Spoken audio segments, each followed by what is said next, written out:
Baby shower decorations still hung from the ceiling, pink and blue balloons swaying gently, when he handed his pregnant wife the divorce papers, his mistress standing just behind him, with a smirk that suggested she'd won some prize worth celebrating. He'd rehearsed this moment during his lunch breaks between conference calls about the $10.5 billion deal that would make him a legend in his industry, never once questioning why the mysterious company behind the contract kept their CEO's identity so carefully hidden. His pregnant wife, still wearing the flowered dress she'd chosen for what was supposed to be a joyful celebration, held the papers with trembling hands while her tears fell onto the pages, each drop a testament to betrayal he was too blind to understand. The mistress laughed, a sharp, cruel sound that echoed through the venue, completely unaware that the woman crying before them was the trillionaire CEO who'd built a business empire from nothing, who owned the exact company his career now depended on, and who had the power to turn their dreams into dust with a single phone call. But he didn't see the truth behind his wife's tears. He only saw what he'd always seen, someone he believed he'd outgrown, someone holding him back from the success he craved. Someone disposable now that he had his mistress and his billion-dollar deal. Tomorrow morning he would walk into the most important meeting of his life to finalize the contract that would secure his future, dressed in his best suit, confident and proud, completely unaware his pregnant wife would be sitting at the head of that conference table. Would he recognize her before he destroyed everything? Could his mistress's laughter survive the moment truth shattered their illusions? And what price would they pay for humiliating the one person who held their fate in her hands? Dear viewers, this story reveals how easily we misjudge people based on appearances and the devastating price of betrayal. You'll discover why respect matters regardless of someone's perceived status, how arrogance blinds us to reality, and why integrity always outlasts ambition. Through Victoria's journey, you'll learn that quiet strength often surpasses loud confidence, and that treating everyone with dignity isn't just right, it's essential. What lessons did you take from this story? If you were Victoria, what would you have done differently? Drop your thoughts in the comments below and subscribe for more powerful educational stories that entertain while teaching valuable life lessons. The venue coordinator had outdone herself with the decorations. Pastel ribbons cascaded from crystal chandeliers, centerpieces of white roses adorned each table, and a 3-tier cake stood proudly displaying the words, "Welcome Baby," in delicate fondant script. Victoria Hayes stood near the gift table, 7 months pregnant, her hand unconsciously resting on her belly, while she watched guests mingle and laugh, completely unaware that her entire world was about to shatter in front of everyone she knew. Her husband, James Hayes, had texted her an hour ago saying he'd be late due to an important work call, but she'd smiled and told herself that his career demanded sacrifices, that the $10.5 billion deal he'd been obsessing over for 6 months deserved his attention even on this special day. What she hadn't expected was for him to arrive with Natasha Wright, his executive assistant who'd started at his firm 8 months ago, clinging to his arm like she belonged, there wearing a red dress that screamed confidence and a smile that whispered secrets Victoria had been too trusting to see. "Everyone, can I have your attention, please?" James's voice cut through the cheerful conversations, and the room fell silent with that expectant hush that usually preceded speeches about love and family, toasts to bright futures and new beginnings. Victoria's sister, Rebecca, stood near the dessert table with her phone half raised to capture what she assumed would be a touching moment. But the expression on James's face wasn't the warm affection she'd hoped to see. It was the cold determination of a man who'd made a decision and refused to question it. "I have an announcement to make," James continued, reaching into his jacket pocket while Natasha's hand squeezed his arm in what looked like encouragement, her perfectly manicured nails glinting under the soft lighting. Victoria felt her heart begin to race. something primal in her, intuition screaming danger even before her conscious mind could process what was happening, her baby kicking inside her as if sensing the tension building in the room. James pulled out a manila envelope, and the casual way he handled it, like it was just another business document rather than a bomb about to destroy lives, made Victoria's stomach twist with a nausea that had nothing to do with pregnancy. "Victoria, I think we both know our marriage hasn't been working for a while now," he said, his tone professional and detached. The same voice he probably used when firing underperforming employees or rejecting proposals that didn't meet his standards. "You've been focused on your little hobbies and staying home, but I need someone who understands ambition, someone who can match my success, someone who actually contributes to my life rather than just existing in it."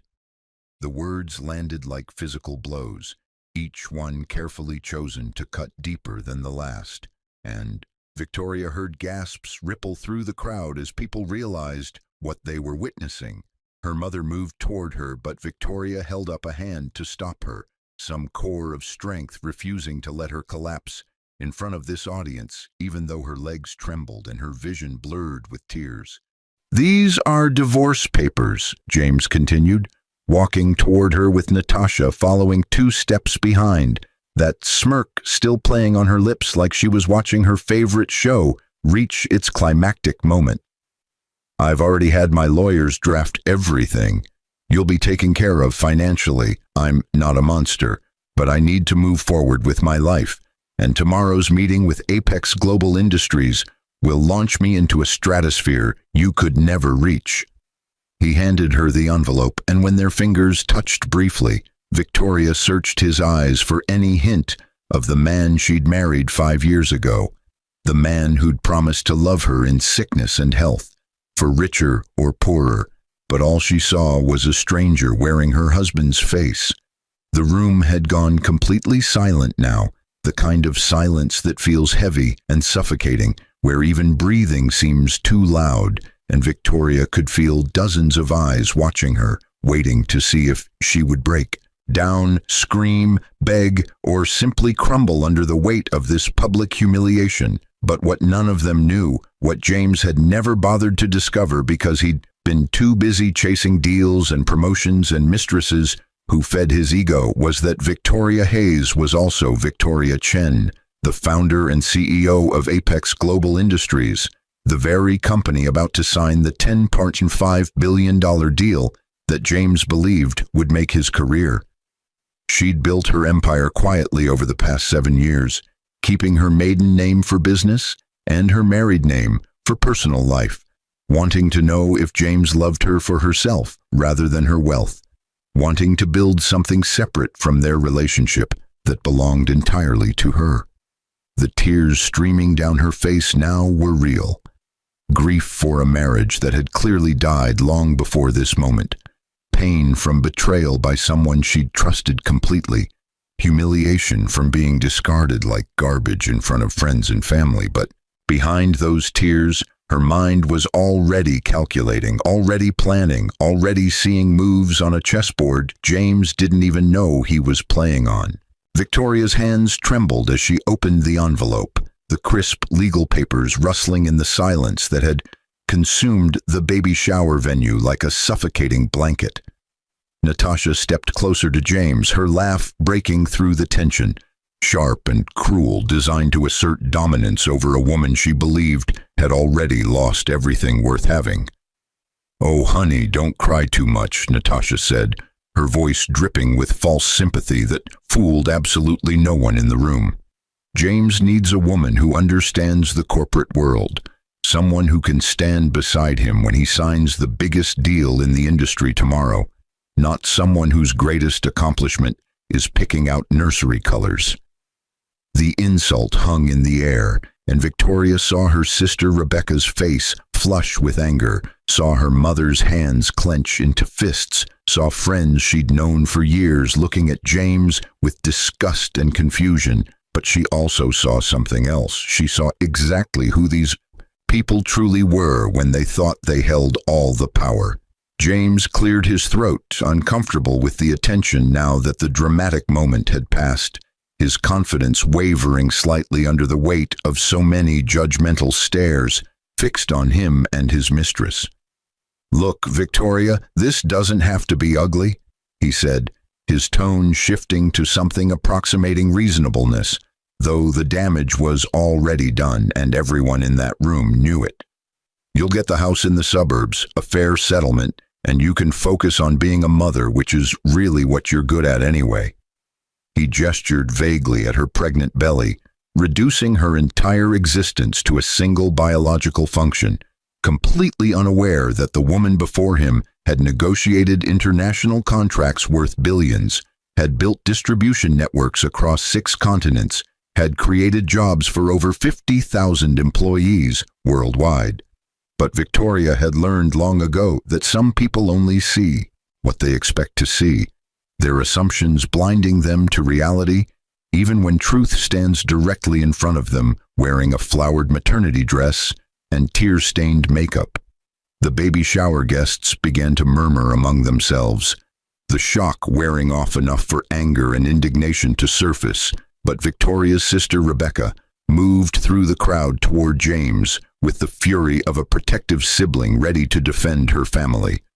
"You absolute piece of—" Rebecca started, but Victoria raised her hand again, stopping her sister mid-sentence with a gesture that carried unexpected authority, the kind of command that comes from years of running boardrooms and making decisions that affect millions of people. "It's okay, Rebecca," Victoria said quietly, her voice steady despite the tears still streaming down her face, each word carefully controlled, even though her heart was breaking into pieces she wasn't sure could ever be reassembled. "James has made his choice, and I won't beg someone to stay who clearly wants to leave." She looked directly at her husband, soon-to-be ex-husband, and something in her gaze made him shift uncomfortably, though he couldn't have explained why if someone had asked him. What James didn't know, what his arrogance and his mistress's whispered encouragements had prevented him from ever discovering, was that Victoria had spent the last 6 months watching him prepare for the Apex Global Industries deal with a mixture of pride and growing heartbreak. She'd listened to him practice his presentations at dinner, had heard him take phone calls with her company's representatives while she pretended to read in the next room, had watched him grow more distant and cold as success seemed to move closer within his reach. 3 months ago, when she'd first suspected his affair with Natasha, she'd sat in her private office at Apex Global headquarters, the top-floor corner office with floor-to-ceiling windows overlooking the city, and made a decision that would test both her husband's character and her own strength.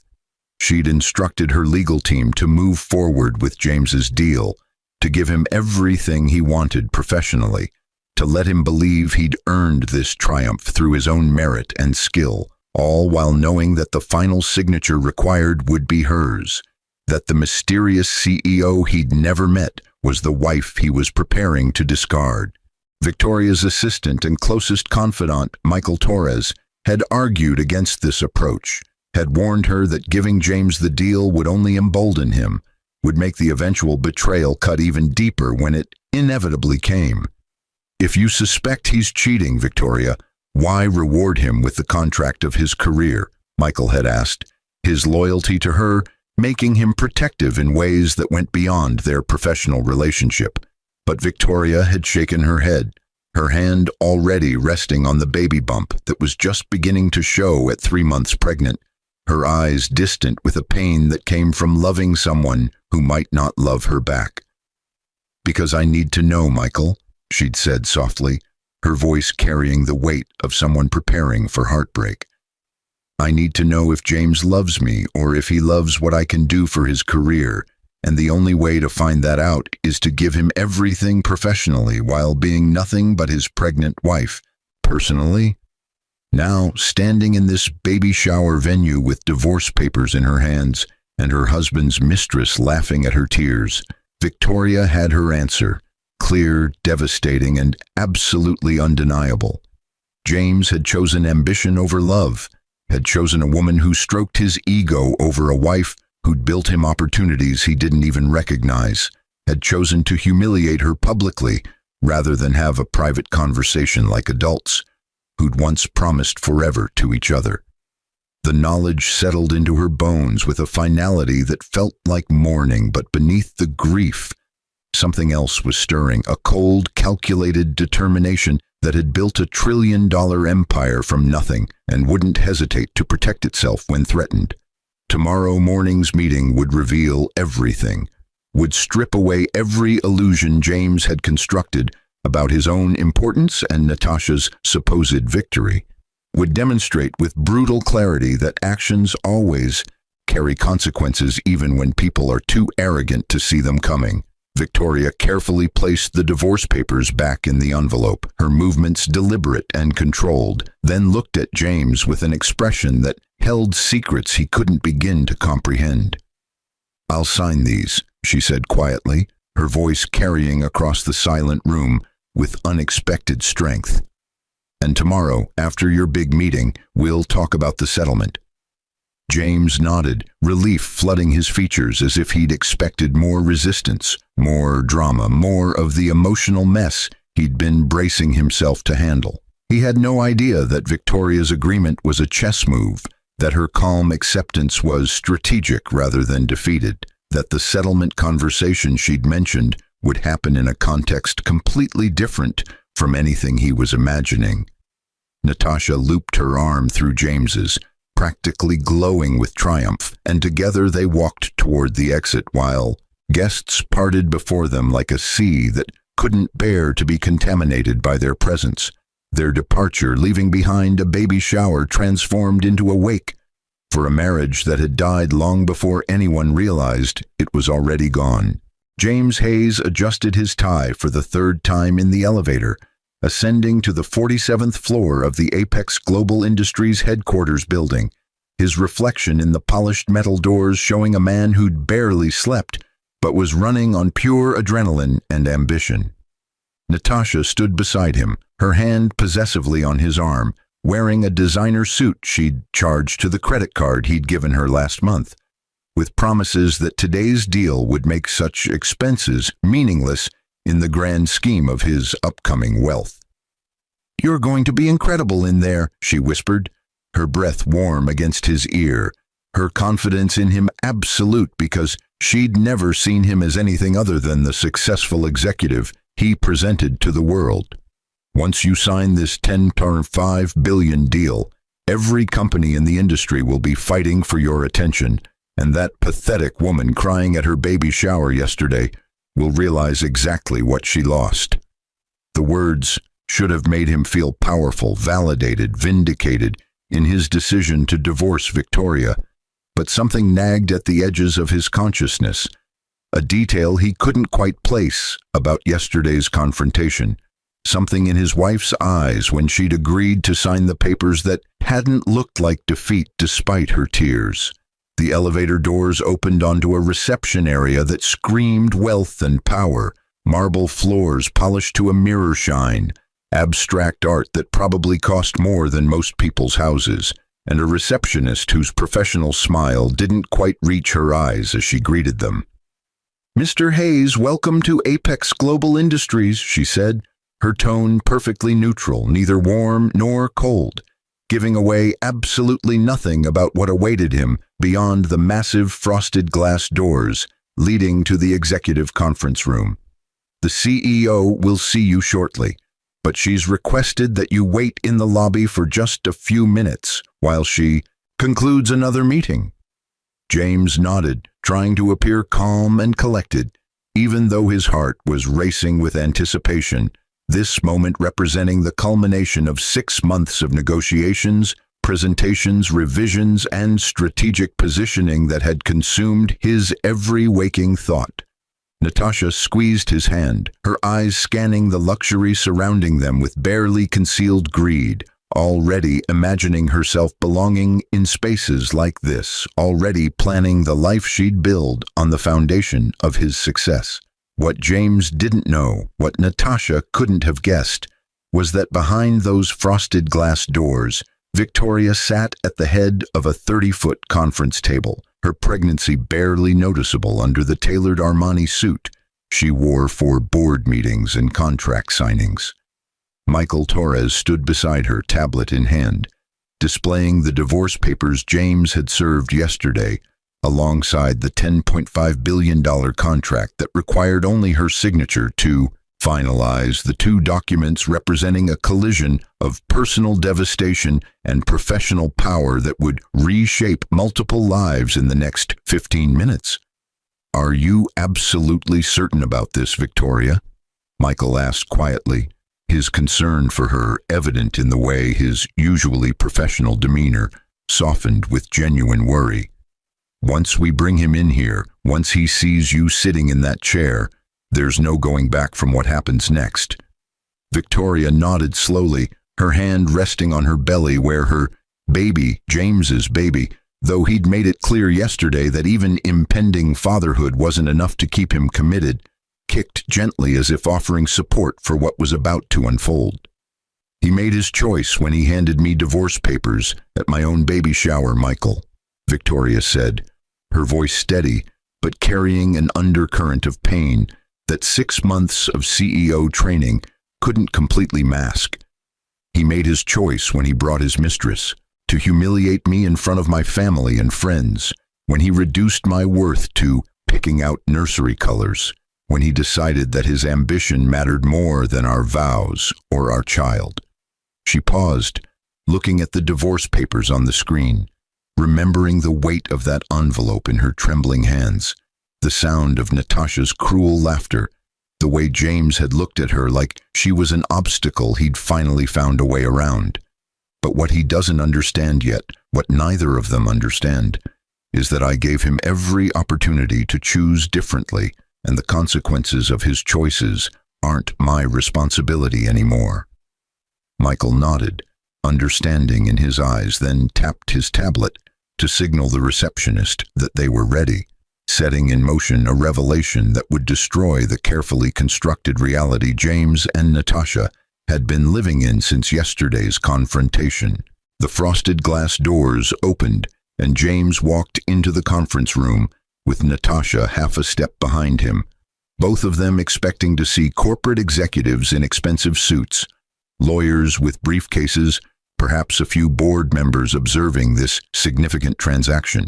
What they saw instead made James stop so abruptly that Natasha bumped into him, her annoyed exclamation dying in her throat when she followed his gaze to the woman sitting at the head of the table.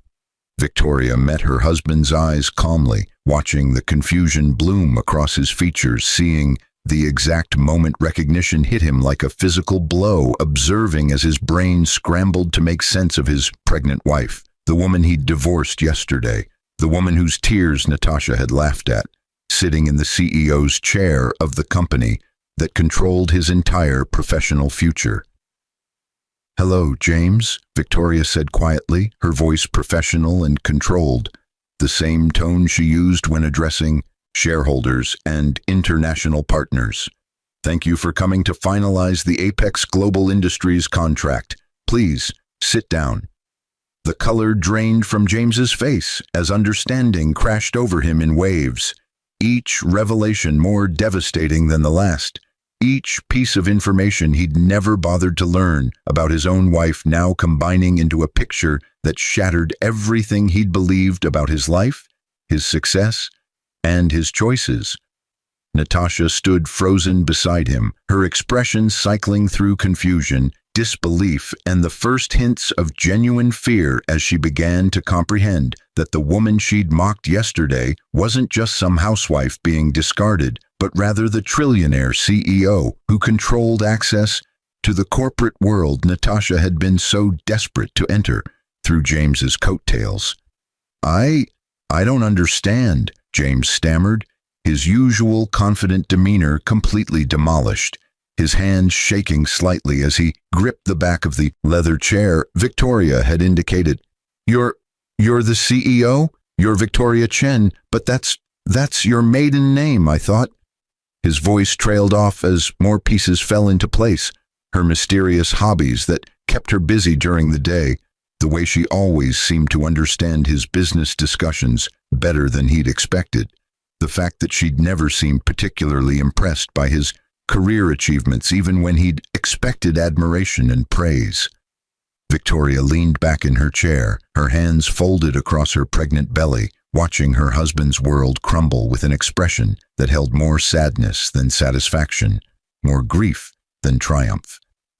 "Yes, James, I'm Victoria Chen, founder and CEO of Apex Global Industries," she confirmed, each word landing with the weight of truth that could no longer be denied or explained away. "I built this company from nothing 7 years ago, 2 years before we met, and I've been running it throughout our entire marriage while you assumed I was just staying home planning dinner parties and picking out curtains." She paused, letting that information settle, watching Natasha's face pale as the implications became clear. Every insult she'd thrown at Victoria yesterday, every mocking comment about her lack of ambition and contribution, had been directed at someone who'd achieved more than Natasha would likely accomplish in 10 lifetimes. "The $10.5 billion deal you've been negotiating for 6 months? That's my company, my contract, and my decision whether or not to sign it, which means your entire career, your reputation, and your future are sitting in my hands right now, exactly where you put them when you served me divorce papers yesterday." James collapsed into the chair, his legs no longer able to support him as the full magnitude of his catastrophic mistake became undeniable, his entire worldview shattering like glass dropped from a great height. Natasha remained standing, her face cycling through emotions so rapidly that she looked almost cartoonish. Shock bleeding into panic, panic morphing into desperate calculation, and calculation crumbling into the stark realization that she'd hitched her wagon to a man who'd just destroyed himself spectacularly. "Victoria, please let me explain," James began, his voice cracking with desperation that sounded nothing like the confident executive who'd handed her divorce papers 24 hours ago. "I didn't know. I mean, you never told me. Why didn't you tell me?" The question revealed everything wrong with his character in a single sentence. Even now, facing the consequences of his betrayal, his first instinct was to blame her for his ignorance rather than take responsibility for never bothering to truly know the woman he'd married, never asking about her life beyond how it affected his comfort, never seeing her as a complete person separate from her role as his wife. Victoria's expression didn't change, her composure absolute, despite the baby kicking inside her as if responding to the tension saturating the conference room air. "I didn't tell you because I wanted to know if you loved me for myself, James, not for what I could do for your career," she said, each word measured and deliberate, stripped of the emotion that had characterized yesterday's tears but somehow cutting deeper because of that very absence of feeling. "I wanted to believe that the man I married valued me as a partner, respected me as a person, and would stand by me regardless of wealth or status or professional achievement." She paused, her hand resting protectively on her belly, and something in that gesture made James flinch as he realized he'd abandoned not just his wife but his unborn child for a woman who was now backing toward the door like a rat fleeing a sinking ship. "But instead, you served me divorce papers at my baby shower, brought your mistress to laugh at my tears, and told me my greatest accomplishment was picking out nursery colors while you prepared to sign a deal with my company, completely oblivious to the fact that your success was never yours alone. It was something I'd been building for you all along." Natasha's voice cut through the heavy silence, shrill with panic and self-preservation instincts that had kicked in the moment she'd understood her position. "I didn't know either. James never mentioned his wife ran a company. He said she just stayed home doing nothing important." The words tumbled out desperately, and Victoria noticed how quickly Natasha distanced herself from James now that his value had evaporated, how the possessive hand on his arm yesterday had become empty. air between them today. If I'd known you were Victoria Chen, I never would have. This is all just a huge misunderstanding. But Victoria had built a trillion-dollar empire by reading people, by understanding motivations and character flaws, and the masks people wore to hide their true natures, and she saw through Natasha's performance with the same clarity she'd used yesterday to see through James's justifications for abandoning his family. "You laughed at my tears, Natasha," Victoria said quietly, her voice colder than ice despite its softness. "You mocked a pregnant woman at her baby shower, called her accomplishments meaningless, and celebrated taking her husband, not because you didn't know who I was, but because you thought I was powerless to stop you." Michael Torres stepped forward then, placing a revised contract on the table in front of James.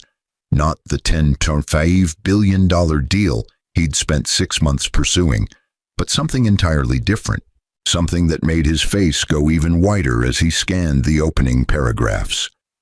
What is this?" James whispered, though he clearly understood exactly what he was reading, the legal language spelling out his professional destruction in precise, unambiguous terms. "This is the consequence of your choices," Victoria answered, her tone businesslike and final, the voice of a CEO making a decision that would affect thousands of lives but was nonetheless necessary for the integrity of her company. Apex Global Industries will not be moving forward with the original contract, and furthermore, we're withdrawing all partnerships with your firm effective immediately. Partnerships worth approximately $800 million annually that your company built their entire business model around.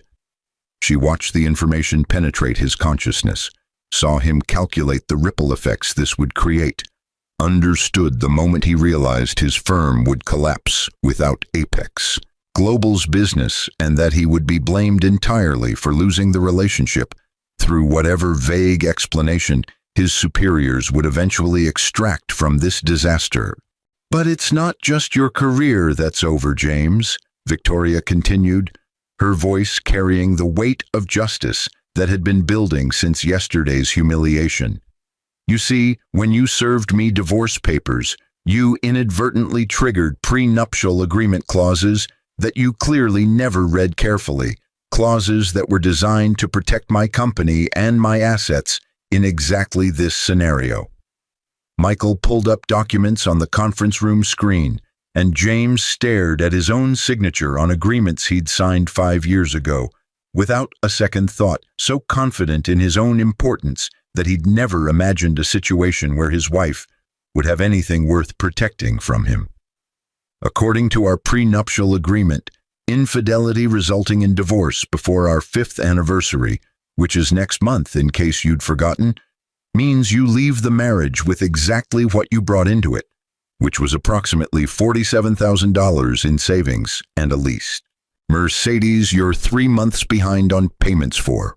The numbers appeared on screen, and Natasha made a small sound of distress as she calculated her own future evaporating alongside James's, her dreams of luxury and status built entirely on foundations that had just crumbled into dust. Victoria stood slowly, her pregnant form dignified despite the circumstances, and walked around the conference table until she stood directly in front of the man she'd loved enough to marry, trusted enough to build a life with, believed in enough to give a baby with. "You called me disposable yesterday, James, said I contributed nothing to your life and held you back from the success you deserved," she said softly, and for the first time since they'd entered the conference room, real emotion crept into her voice, not anger or vindication, but profound sadness for what could have been if he'd chosen differently. "But the truth is, I gave you everything, my love, my trust, my loyalty, and opportunities you were too blind to recognize as gifts rather than achievements you'd earned through your own merit." She placed a single piece of paper on the table in front of him, her signature already adorning the divorce papers he'd drafted, her agreement to end their marriage now formalized and legally binding. "So here's what happens next. You'll return to your firm and explain how you've lost the biggest client in their portfolio. You'll face whatever professional consequences follow from that explanation, and you'll discover exactly how far your career can go without standing on foundations I built for you. James reached for her hand, desperation making him forget everything except the need to somehow undo what couldn't be undone, to rewind time and make different choices that his character had never actually been capable of making. "Victoria, please, I made a mistake. I'll do anything." But she stepped back, placing distance between them that represented far more than physical space, her expression sad but resolute in ways that told him she'd already grieved this relationship and moved beyond it even while he was still scrambling to understand what he'd lost. "The only mistake was mine, James. I mistook your ambition for drive, your confidence for strength, and your charm for character," Victoria said, her hand resting on her belly where their child grew, a baby who would know their father's name but would be raised with values he'd never demonstrated. "But I'm a quick learner, and I won't make the same mistake twice." She turned to Michael, nodding once, and he began ushering James and Natasha toward the door, their protests and pleas falling on ears that had heard enough lies to last a lifetime. As the conference room doors closed behind them, Victoria returned to her chair and sat down heavily, the composure finally cracking as tears she'd been holding back began to fall. Not tears of weakness or defeat, but the necessary grief of letting go of dreams that had died long before yesterday's baby shower. Her phone buzzed with messages from her sister Rebecca, her mother, friends who'd witnessed yesterday's humiliation and wanted to check on her, and she smiled slightly through her tears, realizing that while she'd lost a husband who'd never truly valued her, she still had family who loved her, a company she'd built with her own hands and vision, and a child on the way who would be raised to understand that integrity mattered more than status, that character outweighed wealth, and that true power came from knowing your own worth, rather than seeking validation from people too small-minded to recognize it. The $10.5 billion deal that would have made James a legend would instead become a cautionary tale told in business schools about the catastrophic cost of betraying someone without understanding who they really were, and somewhere in that poetic justice, Victoria found the strength to begin healing from wounds that would scar but wouldn't define her.